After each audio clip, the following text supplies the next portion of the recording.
Birds are go. Yes, we are. And hey, it's Mitch and Mike's voiceover journey. I'm Mike, that's Mitch, and in the room with us, talking about Thunderbirds, we have the one, the only Ian Russell. In the room. In the room. He's Thanks here. for joining us, Ian. Go. Yes. Yes. We've reached an impasse already. Yeah, already.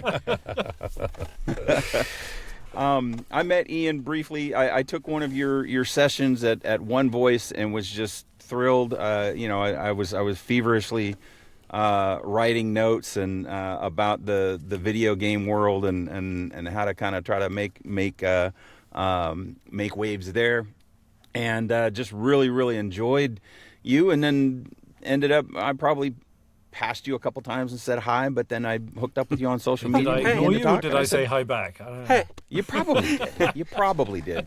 I don't think you're one of those people that would have just gone, I'm too big for you. Well, try me next time, Yeah. Well, I mean, if you're going to be in Atlanta, we're going to be in Atlanta, so we'll see you face to face and we'll test it out. This year, I will be in Augusta. Also, I will be in the same state, but I'll be about a 2-hour drive away. Wait a sec. There's an audio drama group down in Augusta, and last year they asked me if I would go down and do a little workshop weekend with them, and they invited me back. Apparently I wasn't completely awful, so they've invited me back, so I'm going to, and it happens to be the same weekend as VO Atlanta, so I'm doing that. Well, it sounds fun, though. That's good. That sounds amazing. Good. It will be. This is going to be wild. So there's what we're doing this year is we're doing Saturday and Sunday, 3 hours in the morning on each morning for a sort of a beginners, shall we say, class. So 6 hours for them, and then in the afternoon we're doing 3 hours, and he's called it an advanced class, but we're focusing, getting quite granular about video games and animation and what you can do, and I've written some new stuff for it, which I'm excited. They're sort of guinea pigs, really, for this new idea that I've had for a workshop, and we'll see where it goes. You sound like a true teacher. As someone who actually cares to teach. You don't keep the old curriculum for your whole life. You change it up. My first ever proper job after college was as a high school teacher. So there's that. There it is. You already know how to do that stuff. There it is. And I was very bad at it. So you found something else to do. Yeah, I went and worked in finance for almost 30 years.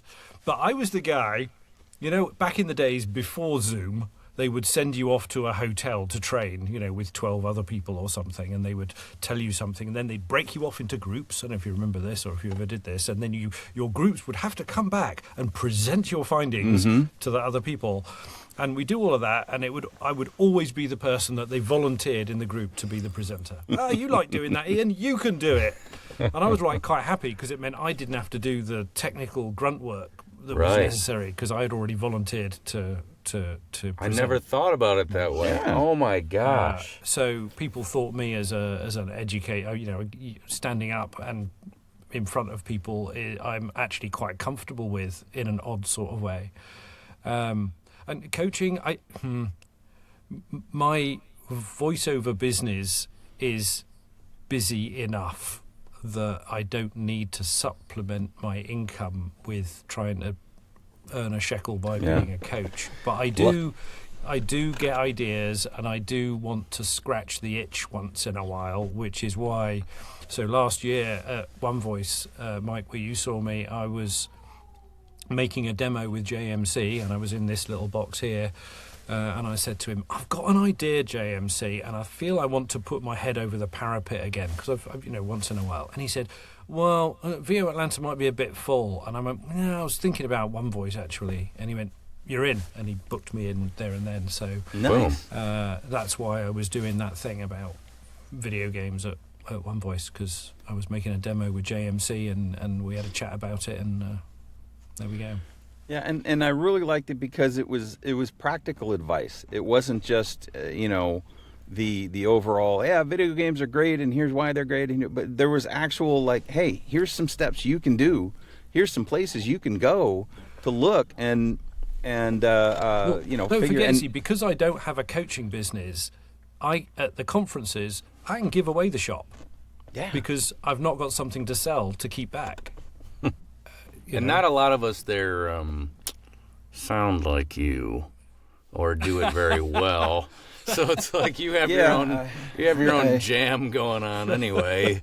You and Chris my Tester, unique I think. personality. I Yeah, think something's is- just comes different out. about you, and I can't quite. Yeah. Yeah, I don't know what it is. I can't put a pin on it, but Interesting though. So something- my first VO Atlanta was 2015, and I think I was the only Brit there.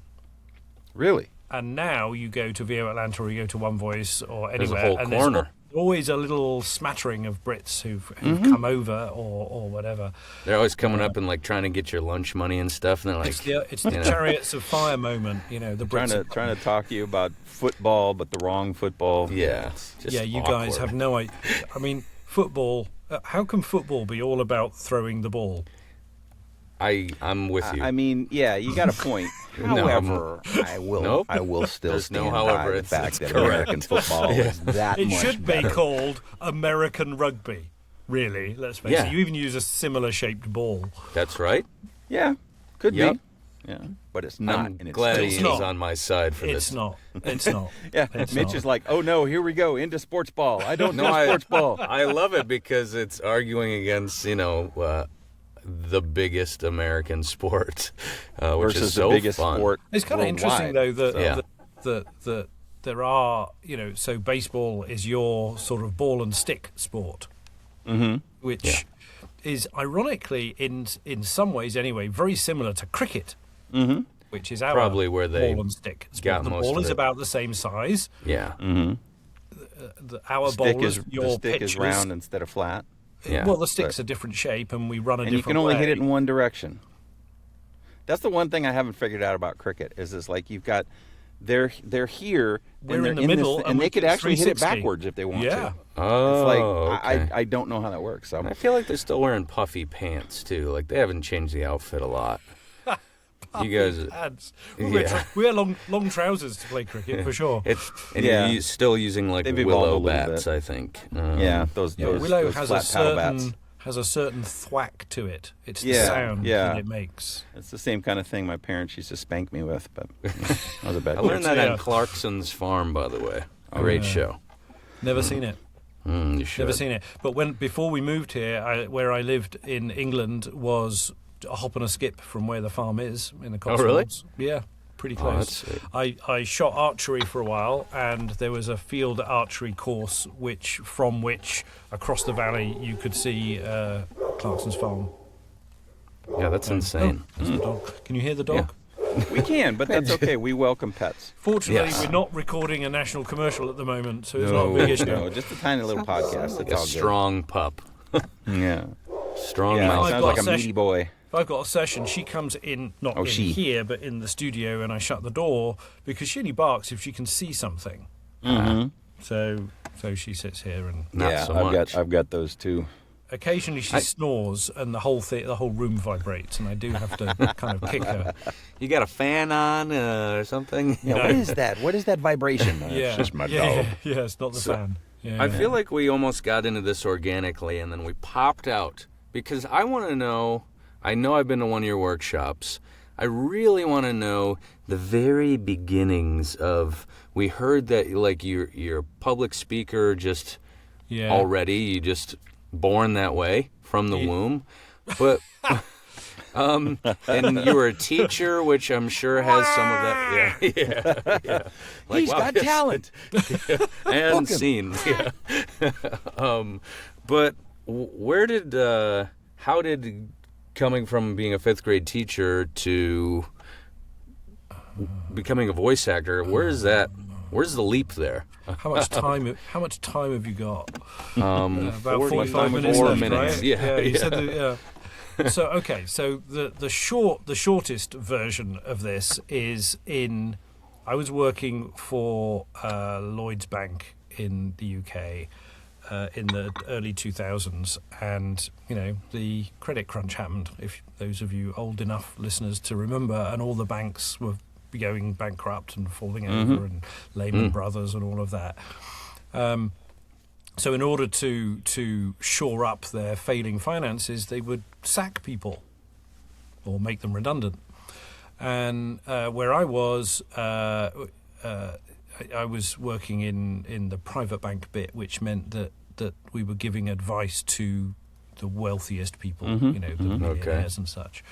So we had people going to visit the client and talk to the client and find out, how we might be able to help. That's what I did. Then we had people to help us formulate all that information into reports, which was somebody else. And then you had somebody else helping you arrange all the appointments, because they're wealthy people, they're kind of spread out more. It's not a mass market. So, I was driving, 100 miles, 150 miles a day, or that kind of thing, to see these people. So then they're like, okay, we're going to have a cull of people. So they got rid of the report writers. All right. So now who has to write the reports now? So I'm driving 100 miles a day, seeing 4 or 5 people, and I have to go home and write 60-page reports, very complex financial things. Sounds like high school. Okay. Then they amalgamate the private banking wealth management with the corporate. So now you're seeing people and selling life insurance and partnership and all sorts of weird things. And they increased your client bank, which meant you had to see more people because they got rid of a whole lot of corporate people. So now you're doing even more work for the same. And then at the third time of asking, they were getting rid of the appointment planner. You're going to have to do all that as well. And at the third let me guess, time of they asking, didn't increase your pay. No, really. In fact, they were trying to reduce the pay. Increase your target so you won't hit your target, you won't earn a bonus, all that kind of stuff. Yeah. Been there. So at the third time of asking, I said, I volunteer as tribute.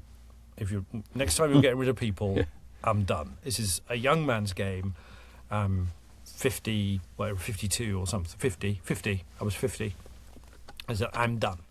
I'm absolutely done. I'm going to have a heart attack and die. I don't want to do that. So they let me go. And in 2012, my wife had bought me, as a Christmas gift, a one-day introduction to voiceover. Oh. Hello. So she knew. So I had done that. I know my husband's got talent. Yeah, it's not Britain's Got Talent or America's Got Talent. It's my husband's got talent. My husband, yes. So anyone it's a very small show. That could be a show. Only one contestant. Sure. Anyone listening who doesn't like what I do, it's her fault. Well, your wife sounds like a wonderful person. And she's created her own job because now the business employs her too. But so I did that, and then 2 years later, I volunteered as tribute. We sold everything. We moved here, and I'm like, I got to have a job. It wasn't a life check. They gave me a little bit of money to go away, but not a life check. I had to work. And I said to the guy in London, "Do people get hired to do this voiceover thing? It's quite fun." And he said, yes, people get this. How naive I was about it. And I said, well, would they ever hire me? Any chance I might get hired as a voice actor once in a while? And he said his ringing endorsement to my idea of setting up a voiceover business was, don't see why not. I'm sold. Let's do it. All right, Carl Pilkington. Sell everything. Let's go. I am the worst example of the journey of a voice actor. I did everything backwards. So I decided I was going to be a voice. I didn't have any demos. I hadn't really done much in the way of training. I'd done a few workshops with his lady, Yvonne Morley, who was head of voice at Lambda, but, she knew what she was talking about. But I hadn't really done a lot of stuff, really. So I said, all right, JP, I'm coming up to London for the day. I'm hiring you, and I need demos, right? That's what I need to do next. And he said, yeah, sure. So I made 3 demos in a day. Wow. Commercial, nice job. Commercial, corporate, and a character one. He burnt them onto CDs, brought them to America. I arrived on Thursday. The following Monday, there was a guy up in Greenville, South Carolina, who did a voiceover workshop thing. So I walked into his workshop on the Monday, and the following weekend, he said, "Oh, we've got this open workshopy thing that we're doing. Why don't you come to that?" So I went to that, and there was a guy there in the corner listening to us do our thing and giving us feedback. And I went up to the guy afterwards and I said, what happens next? And he said, oh, I'm an agent. I think I'm going to sign you. So I signed. Hot diggity. I signed with an agent not much more than a week after I'd arrived. I had not yet bought a microphone. I know. Hard to do crazy. voiceover when you don't have equipment. Well, right. we'll come to that in a moment. I didn't have a place to work. I didn't know what I was doing. I had an iPad, and this agent sent me an audition the following week, which I recorded on my iPad in my walk-in closet on GarageBand. I didn't book it, by the way. Okay. But the agent was Jeffrey Umberger. I don't know who that is. Jeffrey Umberger is now one of the managers at ACM. And Oh. when he moved, he had his own agency in Atlanta. And when he moved and joined up with ACM, he brought a few of his people with him to ACM. So whilst I'm not officially, I was for a little while officially signed to ACM, but as a Brit, there's just not enough to warrant being a fully signed talent, really. So I've been with ACM in their hip pocket, as they say. Yeah. I don't know if we're allowed to publicise that kind of thing, but anyway, I Sure. don't think it's a big secret. But I don't think it hurts anybody. Yeah. And I know a few of the managers there, and they're all lovely people. And so I did it all wrong. Anyway, the point of that whole thing, what was my journey? I don't really know. I did it all wrong. I made it up as I went along. You did it all wrong and it worked anyway. Yeah, you tripped up the ladder. Tripped in. Yeah. I think what I did is I threw enough muck at the wall that some of it stuck. Enough of it stuck that I thought that there was potential. So I threw more mud at the wall for another year, and a bit more mud stuck. And I thought, okay, yeah, I'm kind of slightly getting a hold of this a little bit. So I now threw more muck at the wall, but now I knew to put a bit of glue in it, and more of it stuck. And like most small businesses, within the first 3 years, you make it or you don't, and you have a viable business or you don't. And after 3 years, I had just about, by the skin of my the hairs on my chin, what is it? The skin of my teeth. Yeah. I had a business that I felt could survive, and that was. And now we're 12 years in. Yeah, and over 100 video game roles. Yes. Yeah, it's roughly 200 characters across 150 games. Okay, that's what it was. Yeah, I Something couldn't remember like the exact numbers. I knew and those it was, numbers I are knew very it was triple digits. Oh, look, it just happens to be exactly 200. And just exactly, it's not, but it's of that order. And of course, since August last year, there have been more numbers added to that. Yeah. So. And what do you think put you in that place where? Yeah, what's the magic sauce? What's the magic sauce? I couldn't have done that. Or I don't think so. Maybe I could have. Who knows? Confidence. You're just great at narration. What do you think? Now that you hear some younger voice actors or some newer voice actors, what is it? Tell me. Give me some. What's the secret? So the story I told you, that was the short version, which was still quite long. The longer version is I grew up with a mother who was heavily involved in local theatre. My first waking memory is being backstage in a theatre, and it's not the view or the picture, it's the smell of the damp wood of the backstage of a British theatre that makes my hairs go, that's my first waking memory. So all my childhood was exposed to performance and acting. And if you look on Facebook, at my Facebook or my Instagram, it was British Mother's Day yesterday, and I put up a post about her being in The Importance of Being Earnest by Oscar Wilde, and me being in and I would not be an actor today if it wasn't for her. Then after college, I got involved with community theatre where I was now living, and I ended up helping run a theatre for almost a decade. We took shows to the Edinburgh Festival. Apart from the fact that we didn't make any money, we were, to all intents and purposes, a professional theatre group. Whatever it is, 30, 40 years later, about half of us are still working in the entertainment business in one form. So you can imagine it was a perfect storm. We had a strong set of people. Yeah, it sounds like it. I love how I ask you the recipe and you go, it's a secret. Like there it is. I mean, there's the gem I was waiting for. Of course, that's hiding in there. I've been a bit of an actor all my life, and the reason my wife bought me a one-day introduction to voice acting was because she knew I had done a bit of acting in my younger days, but didn't know me then. So she thought that might be a cool gift.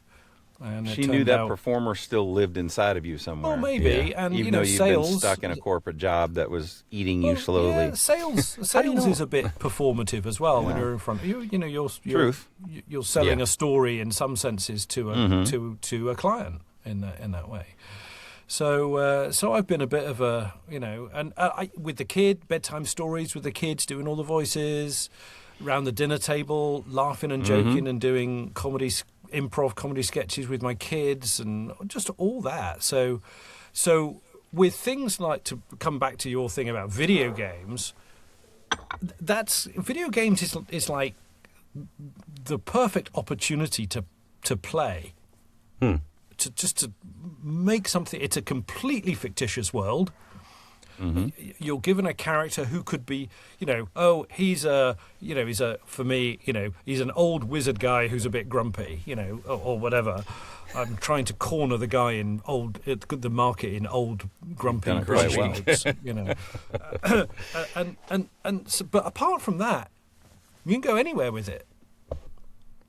You can take it in any direction you want, and then you can do it a second time and go off in another entirely different direction. Yeah.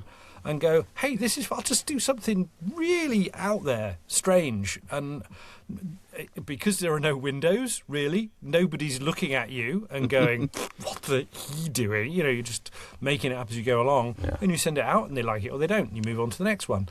And I guess enough people like it that it's become a thing. And I think there's enough theater in there as well, because video games can be bigger. You've got more projecting into video games than, say, most commercials. There's some big stuff going on in a lot of those games where you have to emote.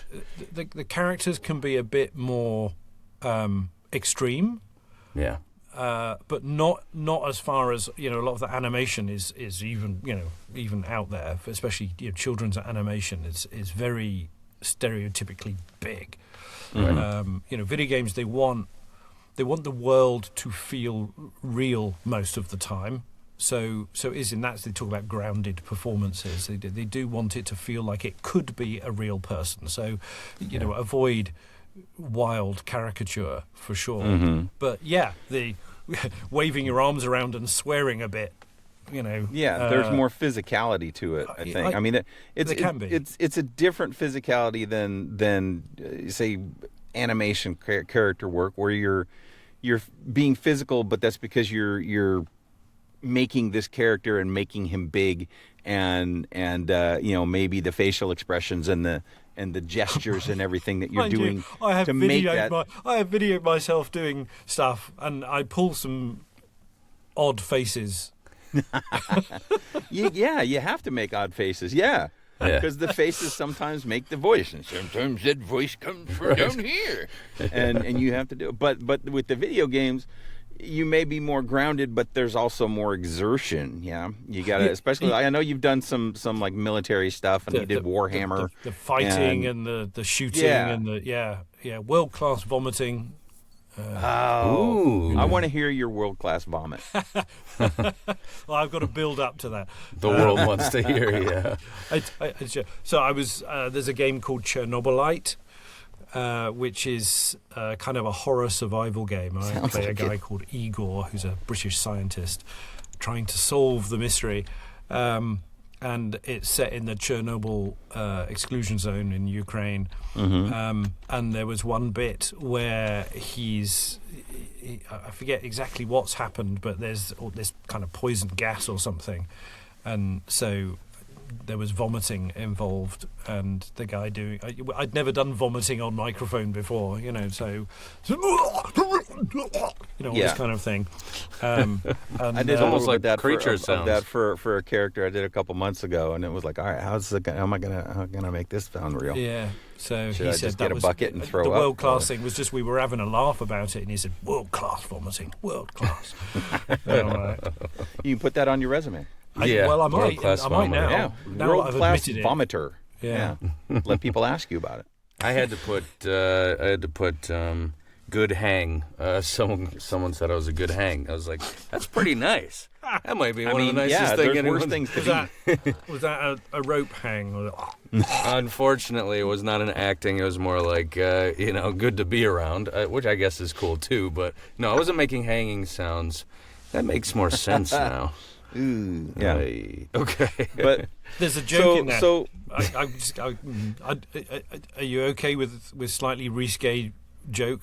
Hit me. always. Sort of. So in the theatre group that I was in, that I was telling you about, at the end of each show, the director would award to one of the cast something we called the Wally Welly, which was a children's Wellington sprayed silver and nailed to a block of wood. And it was for the worst kind of bloopery thing. Okay. And I had a line where I said Tom was hanged long ago, right, was the line. Quite a serious moment. And apparently I said Tom was well hung long ago. Yeah, used to be. So I got the Wally Welly for describing Tom's male appendage. Yeah, you had something else on the mind for sure. That's Yeah, come on, Ian. What were you thinking? Did you see some handsome fella in the front row? And Yeah, but yeah, video games became, I don't know, it's sort of an accident snowball thing to an extent as well. I was lucky enough to book a fairly decent role quite early on, which was Vernon Locke from Payday 2, who's oddly South African. Hello, go steal that diamond over there. I listened to the audition now, and I don't think it was very good, but I think they only had about 5, and I was the best of a bad lot. Anyway, and that's that. The other 4 are listening right now. That camo jacket up there, that's Vernon Locke's jacket right up there. oh, no kidding. Okay, so you're not in the military. No, that's that's a prop. All right. So that was 2015, and about a few months later or whatever, I had done something which had created a bit of fan chuntering. So I found myself with, I don't know, 5,000 or 6,000 fans on Twitter, and I was applying for another role in a Warhammer game called Inquisitor Martyr, the Psyker, and it was a second or third round of auditions, and they said, it's down to you or another guy, which it's a good thing. You've made it to the last 2, Yeah. but you know that if you didn't get it, you were so close. So close, yeah. So I said now I don't know good folks at Neocore in Budapest, wherever they are, in Hungary. I don't know that this made the difference, but I said to them, I got 5,000 or 6,000 followers on Twitter, and they'll all get to know about me being the psyker in your game. If that, anyway. That's sales. I mean, Yeah. why not? So I booked him. I'm a big deal. Yeah. Yeah. So I booked him, and now he's in Warhammer, and I've booked other Warhammer things because of him, and it kind of there's a little bit of snowballing goes on, I think, and it's probably true well, the more in any genre. When you've done a lot of it, Yeah. And in video games, eye-watering amounts of money involved. The game and often the studio is running on empty by the time they get to ship the game, and if they don't sell it, they're out of business. Yeah. So there's a lot of money and stuff riding on it, and picking someone who's done it before, who's got a demonstrable track record of producing decent work, I think helps. Yeah, well, most definitely. You build up that resume, and people know that they can look at your past work, and they can also know that you can get the job done because you've done it so many times. I think there's an element of that. I'm convinced in my own mind. Whether it's true or not, I don't know. But in my own mind, I think it's true. You could just be that good, Ian. You could just be that good. Don't pop my bubble, dude. It's so interesting. Earlier in the interview, you made it sound like you weren't sure if you were good still. I'm like, there's no way.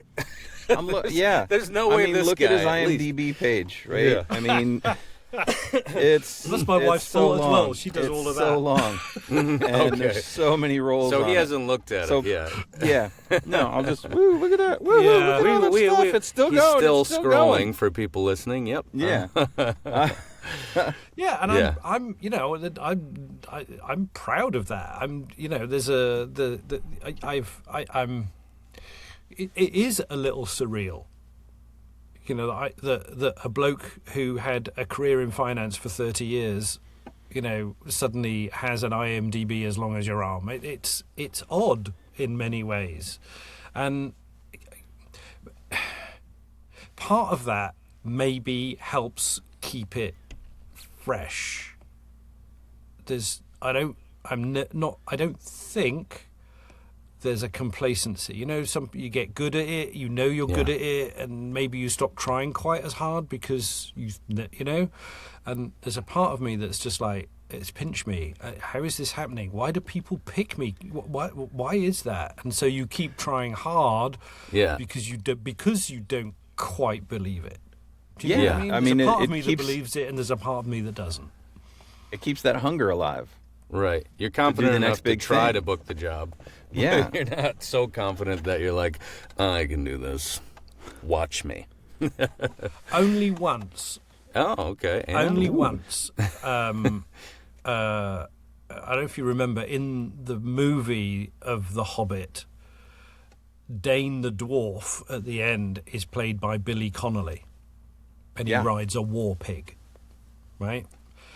I grew up in Scotland with Billy Connolly on the telly on Saturday night. I grew up, it's Billy Connolly, and when that audition came in to be Dane in a Lord of the Rings video game, I'm like, that's mine. I can do that. I felt very confident, and I booked it. But if you go and try and find his voice in the game, you can't find it because I don't think they used it. I don't think Dane has any lines in that game. Dang. But you nailed it. Nailed it. But and when I booked it, my wife will remember this, when I booked it, I got the notification by email. I went running around the house screaming with delight that I had booked it. I was so happy. It was only a little role, it wasn't a big role particularly, but But you got to imitate your idol. You get to imitate one of the people you grew up with. Back in the Billy day, Connolly is just one of the most hilarious people in the world. Well, when he was at his best, late 70s, early 80s, nobody could touch him. And if you want to talk about someone who can tell a story, man, there's someone who can tell a story. Yeah. And he'll tell a story and go off on tangents and then somehow rope back in, and he's right there again. But he said that he's open about that. His stage show was all based around, he never quite knew exactly. He knew where he wanted to start and he knew where he wanted to finish, but I'm not sure. He claims anyway. He never quite knew exactly what was going to go on in between. The fact that he did it well is amazing then. Well, yeah, I mean, some of those guys out there that are doing comedy or that are doing stage shows or stuff, I mean, I'm not that fast.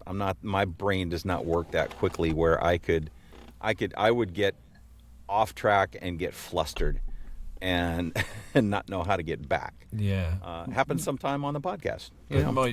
My favourite comedian at the moment, stand-up, is Ricky Gervais. I think he is... Ricky Gervais, yeah. Oh, he's quick, clever, witty. He does that British thing of insulting you without you even realising it. I mean, he's brilliant at it. I like also, I can't think of his name, but he just wrote and was the clergyman in that movie Fackham Hall. Jimmy Carr. Golly, especially he does crowd work, and he's just his crowd work. I watch his crowd work on Facebook. The little videos pop up constantly. Yeah, he's absolutely hilarious. But I think some of that I think they practice. They absolutely work on it.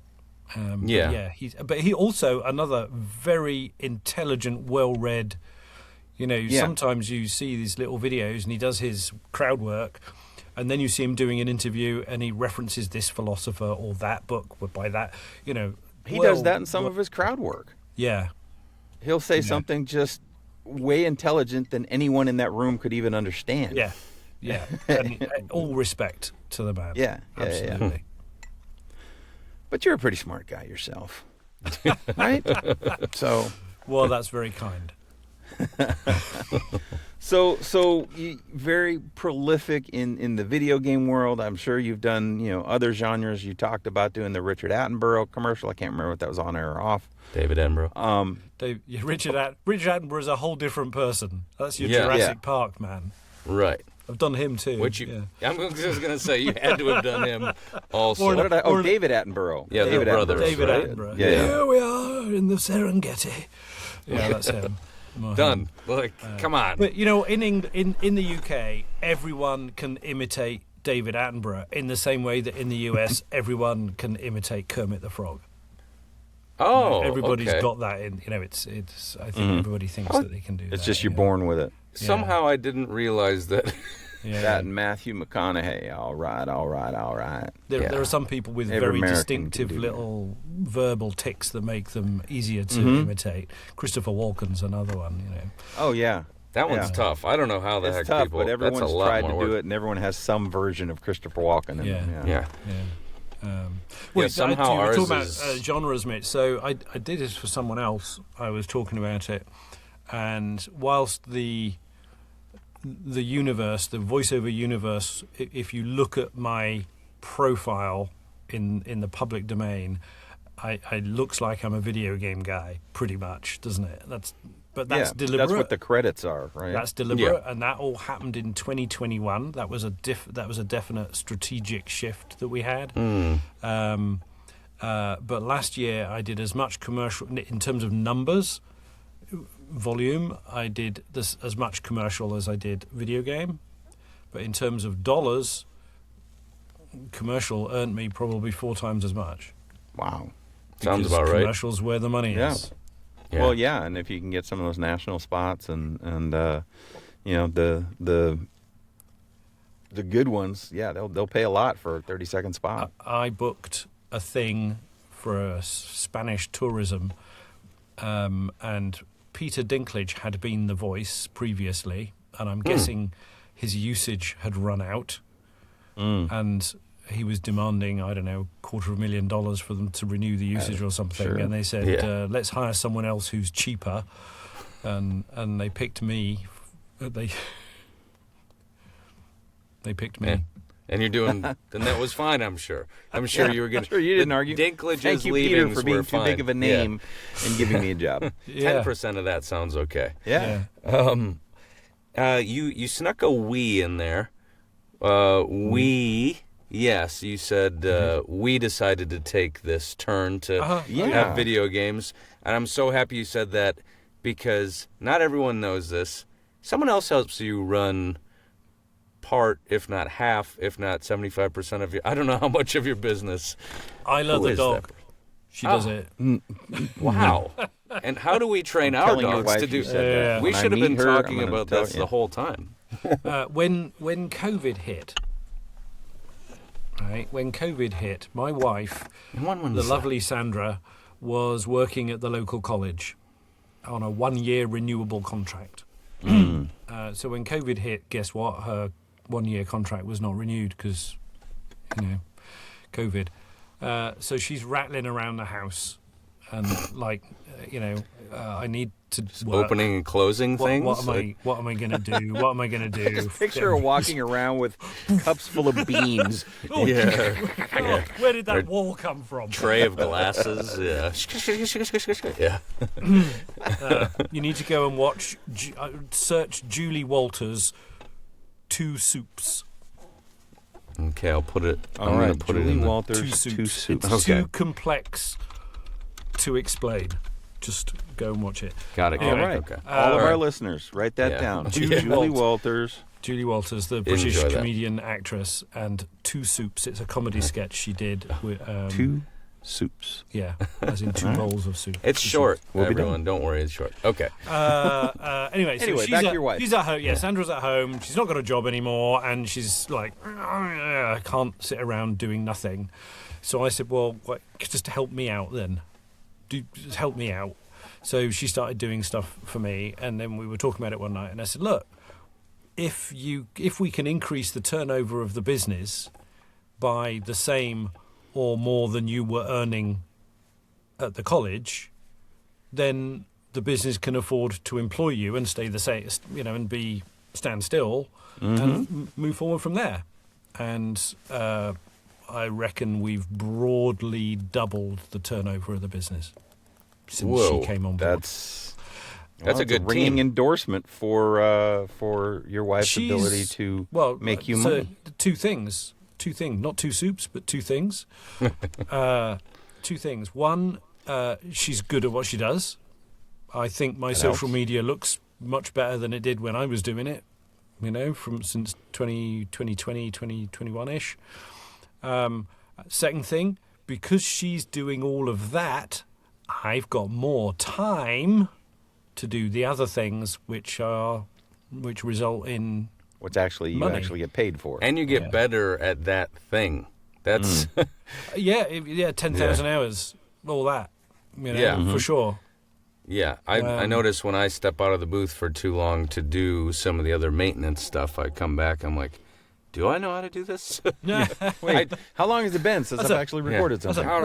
That's a constant here. What the hell am I doing? Yeah. What is this room? Well, and that's my problem being not a full time. Is I'm not in here. I'm not even in here every day doing things. And so like I get back in. So, I got some auditions. Cool. I get in. I'm like, and that's okay. Where's my voice Mike? again?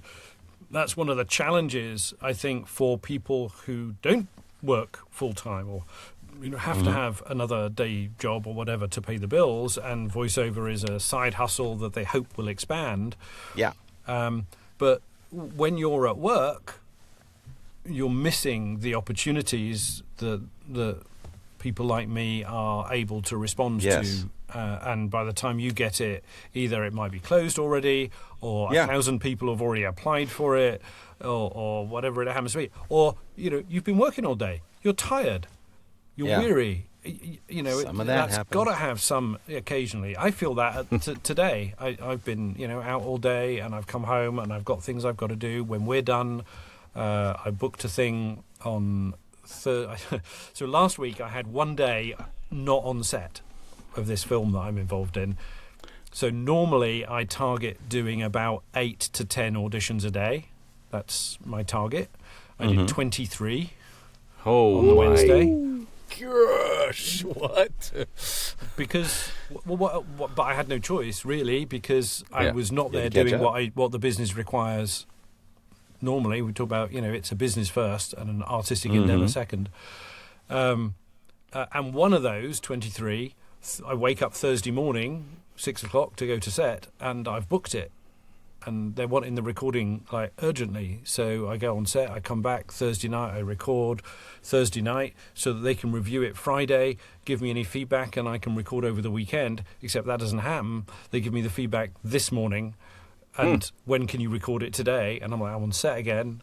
So tonight I have to go and do that. So that's the nature of what we do. But, I have chosen to do this. We were talking earlier. I've chosen to go and do this voiceover adjacent thing. Acting.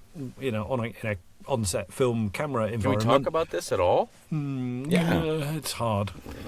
Just a touch. Okay. We can talk about it you are on generically. screen. I can't talk about... Obviously, I mean, can't if talk there about the are specific things that can't be said, because, we don't want you to say them. But if there's generalities about what it's like to be on set, or what it's like to have a call time, and how much fun you're having doing it, and we'd love to hear about that. It's a whole different thing. There's an analogy. So stage acting is different to film acting, is different to TV acting, in fact, is different to voice acting. Yeah. They are all acting, but there are different sets of skills that are brought to bear in order to be good at those things. Mm-hmm. And the analogy is badminton is different to squash, is different to tennis. So they all involve a racket and something to hit. Baseball is different to cricket. They all involve a bat and something to, but there's a different set of skills involved. And a good badminton player will wipe the court with a good tennis player playing badminton. And a good tennis player will wipe the court with a good squash player on a tennis court, and so it goes on. Okay. So I've been on a few small sets locally. This thing I'm involved in locally here is a much bigger set with proper actor people that I can't mention their names involved. That kind of thing. Do you feel you're being wiped, or are you holding your own? Are you having the floor wiped? As you said, no. Okay. But what I am seeing is a lot of what I've been involved in is because so I'm not there as cast. I'm there as background. Oh, okay. Okay. I'm there just to be on set. I took the opportunity just to be on set and observe, right? And then they give you a bit of money, but it's not a lot of money. But I'm there because it's a learning opportunity. Yeah. Yeah, restless hoping curiosity. that this will be something that you can learn from and get actual parts, bigger parts in movies and stuff. Today, someone came to speak to me on set who is making a Revolutionary War thing in April, and they need Brits. And he's like, "You got that look too. Wait a minute, that, white bearded. What Brit are you guy. doing first week in April?" So I guess you're doing a movie first week in April. Don't know. Maybe. Too early to say Right. that. Maybe. Right. But just being there has created an opportunity which I wouldn't have had otherwise. So, and being in the room, line from Hamilton, be in the room when it happens, is, a great mantra. But from the work that I have seen on set, there's a lot less talking and a lot more moving involved than I expected, if I can put it that way. There is some dialogue, but there's a lot of that action and coverage, filming things from different angles that each time it up. I was there nearly all today, and we filmed probably maybe as much as a minute-long segment of this movie, and they filmed it from 50 different angles. Yeah, that's crazy. And you hear that sometimes when you got so-and-so big actor comes and does a cameo in a movie, and he was only on set for 3 days, but his scene was 38 seconds in the movie. It's like 3 days to get 38 seconds. Yeah. What goes into that? So, yeah, that is very interesting, and having to redo things from different angles and set things up differently, and the lighting's off, and we got to do and absolutely. Because of that, because it eats time, the actors, those that have dialogue, absolutely better bleep deleted know their lines absolutely backwards, forwards, inside and out, because it costs money to redo a take because of the time. Yeah, all the people involved, all the equipment involved. Yeah. This set, I reckon there's 70 people on set. Wow. Oh my gosh. Okay. It's a big set. There's lots of people around. There's big cameras and 3 or 4 cameras at any one time, and sound guys on by every. There's a lot of people. I was but fortunate. Oh, sorry. I was going to say I was fortunate enough to be on a set as well. It wasn't that many people, but it was a bigger film, and it was the background that was effing things up that they had to keep. Yeah, because they had background doing some specific movements that they only prepared for when they got in the room. I say they, I was one of them. And I'm like, am I the one messing this up? I can't tell because they're not pointing anybody. But I imagine, like, I could see the director getting very upset with this situation. Some of my favorite things, though, are those you see those videos of 12 times a background actor, did something memorable. It's like you got the guy, I forget what film it is, but this guy that had a push broom, and he was literally like a foot off the ground, pushing air, and there's just so many examples of that, and they don't catch it, and then it's in the film, and then it's like, well, there it is. Yeah. What can we do? I had a conversation with there are actually 3 guys in this set that are wrangling the background in various ways. Mm-hmm. But the one guy there, a hell of a nice guy. Again, I'm not going to talk about names because who knows? Yes. Right. But I was talking to him and I was saying, look, I'm not trying to push myself forward in any way, or shape or form, but know that I have a SAG ID, and so if you need someone to do a line that you need to pluck from somewhere, maybe you're already ready. Worth knowing that you've got someone on set who's shown that they can do it. And then today there was a situation where someone had to someone in the background had to be a sort of a vertical authority figure. And I went up to the wrangler of the backgroundy people and I said, look, perhaps blah blah blah blah blah, and he went, and I don't care if it's me or not, but I think this is a good idea. And he said, I think that's a really good idea, and you are going to be the guy that does it. So, like herding cats, I got to be the guy that herded the cats. I would be too scared to do that. Kudos. But I think that maybe comes from my stage background, because I have been on stage, I have directed, I have cast and stage managed, and all the things in a theatre. So, and I'm old. I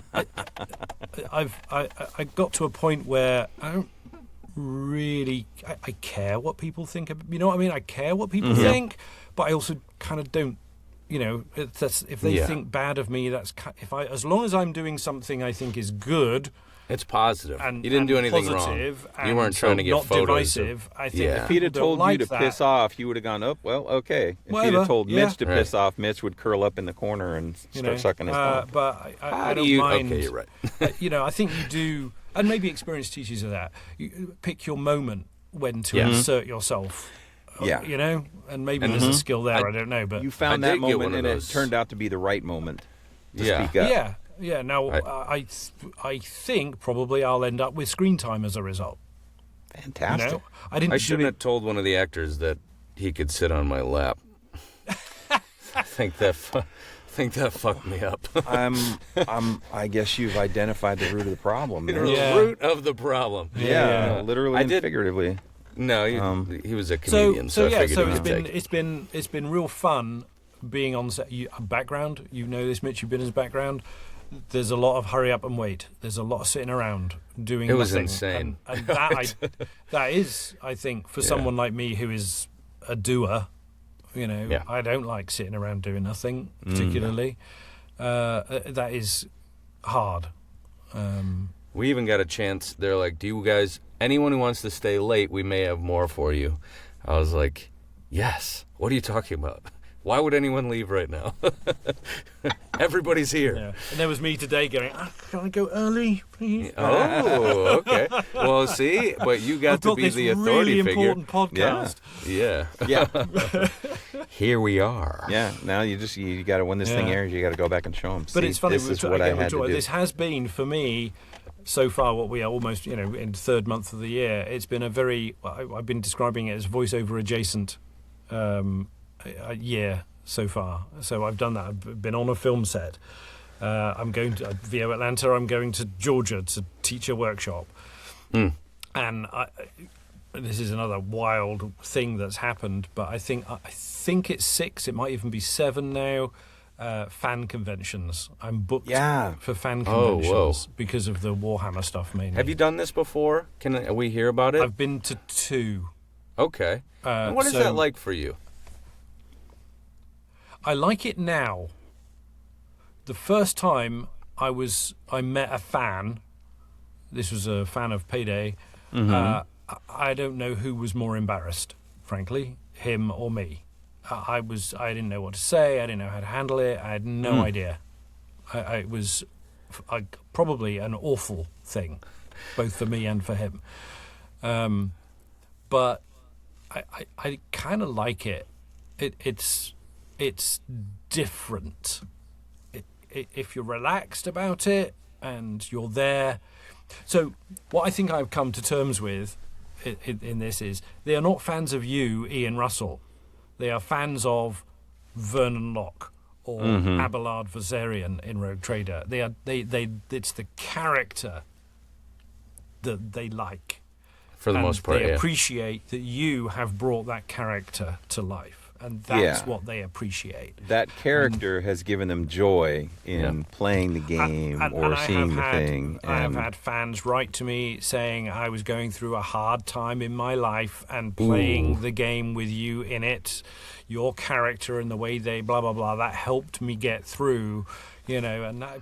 Wow. Suddenly there's a weight of responsibility occasionally that I feel, because a lot of the people that play video games... that are active fans like that are younger, and and going through some stuff. Yeah, and a lot of because of my age, a lot of my characters are older, sort of fatherly figures in the game, and fans I think relate to that, and so I do get a bit of that from fans.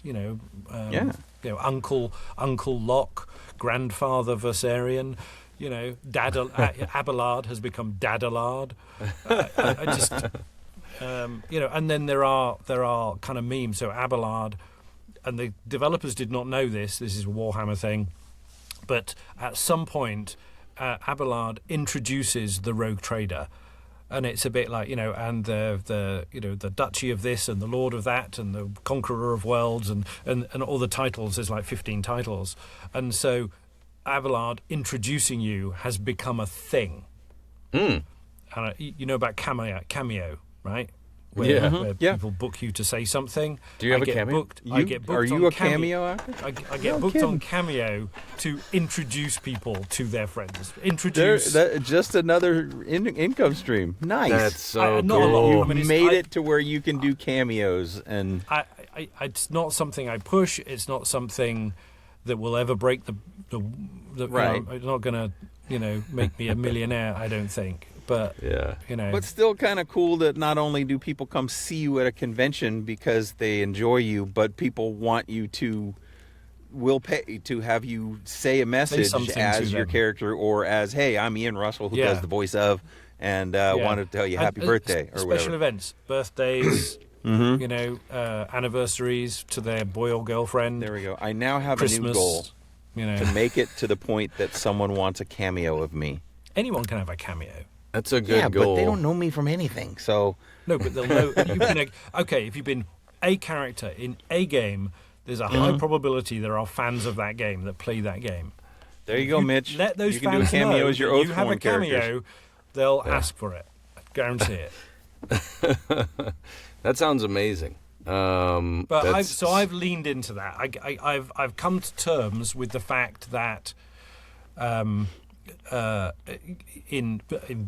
my video game world there are people who are engaged with that franchise enough that they want to interact with me. I love that. I love that you have embraced that, because there are a lot of people out there are like, yay, and they'll give fans their service and everything, but to really be into it is something different. It's a treat for a fan to be able to go and see that you're not just there earning a paycheck, but you're actually engaging with people. But for me, it feels now like it's important for me to give that back. Do you know what I mean? Yeah, sure. If they've paid out $70 or $80 for a video game, and they've invested hundreds sometimes of hours into that, and part of that, and I'm responsible for part of that, I kind of feel that that's okay. Yeah. It has to be limits. Yeah. Well, there are some crazy. You don't invite everybody back to the hotel room. Yeah. Well, you're not gonna go out to get drinks with all the fans afterwards. That sort of thing. Yeah. When they come dressed as you, it might be. Thank you very much. Yeah. So the jacket goes with me. Yeah. This one up here. Nice. So that if there are Payday fans and they want a picture with Locke, I will wear the jacket. One of my favorite things as a voice actor now is finding friends in things and being a fan of that thing at the same time. So, like, I can just message them and go, like, great job in the thing, and now I get to be a fan and a friend, and it's like it's all kind of mushed together now. Yeah. And it's so fun. You're one of those people, not that we're like we're gonna get close, but we're not that like close this. yet. But I'll be at your house next week. What can of worms have I opened here? When you get on this show, you are our friend. Yeah. Well, we hope. we dare do I hope ask? we can call you a friend of the show. I mean, Dare I ask if there's a title that you play, Mitch? Sorry? Oh, of yours? Not that I know of. Not that I know. Well, I don't play a lot of games, so. Yeah, going back to your Fishing for compliments and not getting any. There you go. Session at One Voice. Yes. One of the things I appreciated was that you said you don't have to play video games to be in video games, and I went because I don't play a lot. I am an older man, and I never really got into them growing up, and so I don't play a lot of first-person video games, really any at all. But that doesn't mean I don't want to act in them and be a part of them. Yeah, well, and if I ever made it in a game, I might just play that game. I don't want to be able to play Bart Simpson, but I wouldn't mind playing him. As actors, we should feel free to adopt, the opportunity. I think, and voiceover, ironically, I think allows us as actors to play in more playgrounds. Yes. Than on-screen and stage actors do, because we can play age up or age down. We don't have to play what we look like. Right. I got to be a pubic hair. He has been. I'm telling everybody. Okay? Everyone must know, because that's what I'm going to be signing. Yeah. You and Dave Kroll. Or Dave Kroll? Dave Grohl? Not David Grohl. What's Kroll, the comedian? Nick Kroll? Oh, Big Mouth or whatever. Lots of... Man, I'd love to be in that show. Hello. But yeah, I mean, we get to, and not only do we get to, play outside of our actual age looking, but we get to, and nobody sniffs at you if you're in commercials. If you're an LA actor, you're doing commercial. Commercials and audio. Unless you're Goldblum, yeah. In my sort of intro class that I do, where people are trying to find out what voiceover is all about, I put up a slide. It's a blank slide with a list of 30 numbers. And I said, I collect these. When I first started this list, there were 24 on it. It's extended now to 30. These are all the different types of genre that you can work in as a voice actor. Voice actor is what I am. Voiceover is what I do. And there are 30 different versions of it. So you get commercial, radio, video games, animation, and so it goes on. And I have a list of 30 now. So stage actors and film actors don't have 30 different, most comedic film actors don't get to be in a horror movie. They get... And even when they're in different movies, they're still most of the time playing versions of the same person. Yeah. Right. You've got your Daniel Day-Lewis's that can morph into whatever he wants to be, but you've got your Kevin Hart is always going to be Kevin Hart in whatever he's in. Yeah. Sorry, Kevin. Sorry. Love you, He's a listener, yes. You are you. Yeah. So I went and took some film acting lessons when I booked my first on-screen acting role, and I'd never been on a film set before. It was also for Payday. So I didn't book it in the sense that I had to audition for it. I was already Vernon Locke, and they were filming a cutscene, and they said, you can come and be Vernon Locke on screen if you want. And I'm like, Yes! hold me back. Cool. But I didn't know anything about screen acting and, some of the jargon and all that kind of thing. And I went and worked with a local actor that I know. And he talked about that. He said, he gave me all these, and we were working on these different sides, and I would go up and I would have a whole different character. There would be a Scottish drunk or, this kind of thing. And he's about 3 or 4 sessions in, he said, whenever you come, you're always doing a little something with your voice. You're always adopting a new persona, not just you. He said, I want to hear you. I want to hear you. He said, think about Tom Hanks, Brad Pitt, who were you just talking about? Goldblum? Matthew Maybe McConaughey. not him so much. No, who did you just mention? Who was? Or he'll always be Kevin him. Hart. Kevin Hart. Yeah. When they are different characters, but they are essentially still themselves. Mm-hmm. And he was like, I want to see more of that, which was kind of interesting because I was playing a video game character who could be further away from me, really. A South African mercenary IT hacker expert, and here's me like, what's a mouse? Yeah. Now in your South African accent. But what's this, a mouse? I don't know. Was this a mouse? Something like Perfect. Oh, I love it. So voiceover gives us an opportunity to play, I think, in a vast number of different pools, which perhaps other actors don't get the opportunity to do. And that's one of the things I love about it. Yeah. And they're all different businesses, and they've all got their own quirks, and they've all got their own this, that, and the other. And there are some commonalities, but it's fun. It's fun weeding it out. That's why we do it. And speaking of fun, Yeah. Ian, would you like to have a little fun with us before we end the show? It is the end of it. We can try. We can If Ian doesn't like the way this turns out, well then thanks so much and goodbye. If he does, bye, everybody. Then there's a little bit more to come. I don't know, this is scary. This is like sort of being confronted with your worst nightmare. Hey guys, we're back with a script. This is weird, and it's Ian's fault. Between 2 dogs and a tiger at a dog park. I'm a dog, Mike's a dog, Ian's a tiger. This is one. We haven't done this before. Take one. And yeah, we haven't done a pre-read, so this is all going to be brand new. Are we ready, Mike, with the voice? Let's do it. Here we go. Hey! There's a tiger in the dog park. I see it.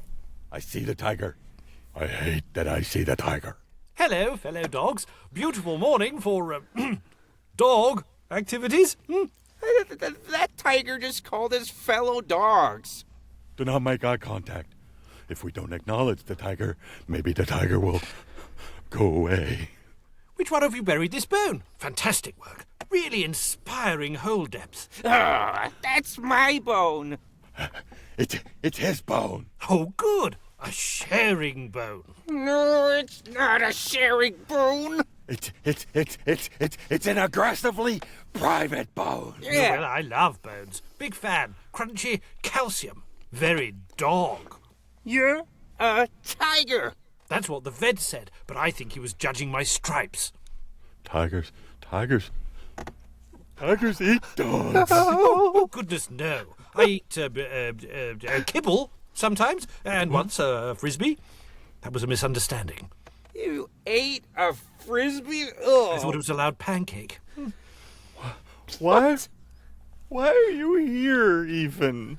Well, I escaped a zoo this morning, and the first thing I saw was a sign that said dog park, and I thought, finally, my people! Oh, you're not your people. Your people are like I don't know, jungle lawyers or something. Do jungle lawyers chase tennis balls? No! Probably not. Because I love tennis balls. Everybody loves tennis balls. Yeah. Hey, that's not the point. Observe. Boink, boink, boink. Boink, boink, boink. What you doing? See? I fetched it. You fetched it. That was a pretty good fetch. Thank you. I've been practicing in my enclosure with coconuts and the occasional zookeeper shoe. Okay, that part worries me. Was the foot still in it? Throw it again. That worries me a lot. Throw it again. I don't know if we should encourage the tiger, though. Yeah, but if we don't, he might eat us. That's a good point. Wow, look at him run. That's a lot of tiger moving. Who's a good boy? You're a large, confusing boy. I'm still kind of scared. Don't be scared. Let's all chase it together. You know what? Fine. Okay, but if I die today, I want it on record that I died playing fetch. Throw it.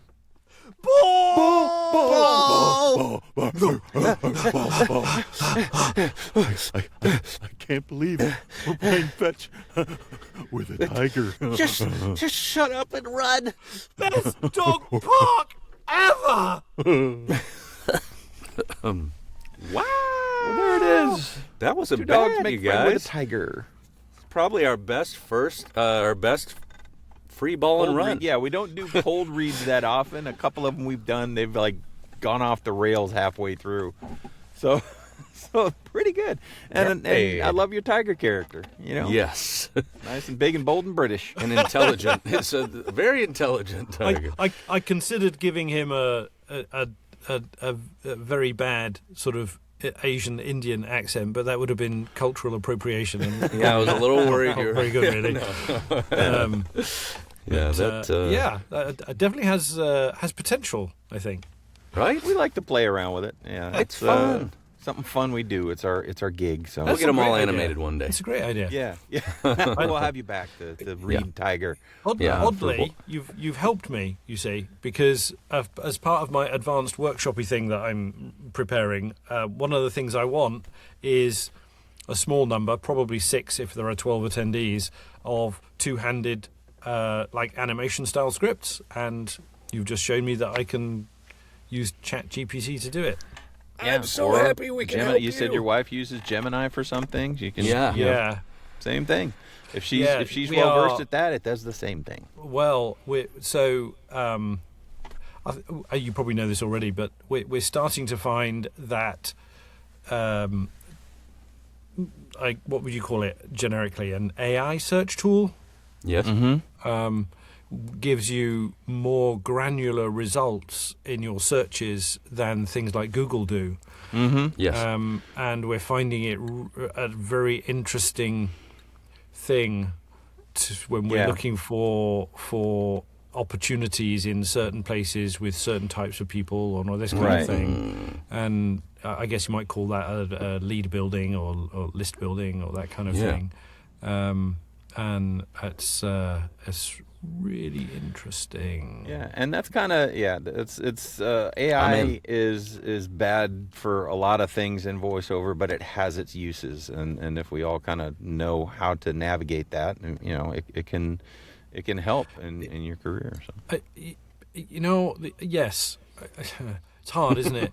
Yeah, it's a fine line to draw between AI replacing human creative endeavor, perhaps, and AI being used the line of delineation to make some things more efficient. Now, some people might say using an AI voice in my creative endeavor has enabled me to make it more efficiently, and they have an argument for that. But you know, Well, this is definitely just for fun when we do these scripts. Bottom line, here's my bottom line about AI: is the NAVA thing.